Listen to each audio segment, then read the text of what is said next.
Today, the Church calls us to remember and to celebrate Christ is King.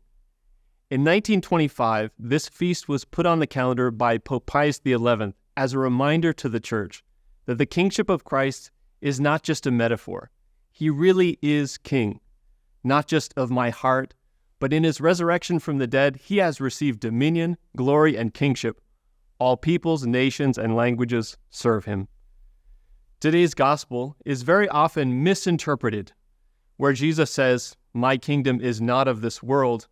People take this to mean that the kingdom of God is not on this earth, but something we have to wait for in heaven.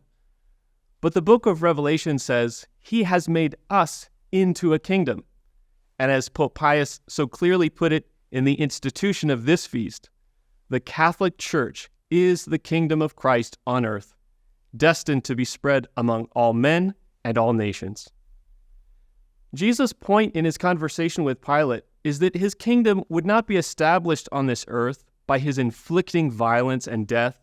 Rather, Jesus, by his passion, death, and resurrection, conquers all the powers of the world in the spiritual realm, and then calls us to go and preach this good news that Jesus Christ is King, and all nations are called to serve him.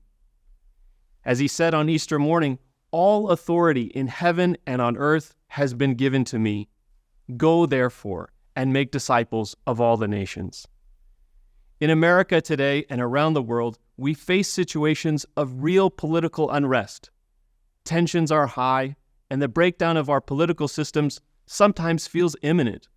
But the message that Christ is King should bring us courage. When Pope Pius instituted this feast a century ago, he described a time not so different from our own. War, greed, shameless sin, instability, and an uncertain future. Society, he said, shaken to its foundations and on the way to ruin. But his message is that we have found ourselves here, at least in part, because Catholics have become too timid in proclaiming the kingship of Christ. Let us not be ashamed of the gospel. Instead, let us be bold and say with clarity and confidence that there will be no peace among nations. There will be no peace within nations, no peace within families, no peace in our hearts, unless there is submission to the law of God and the reign of Jesus Christ. Let us rejoice. Jesus Christ is King.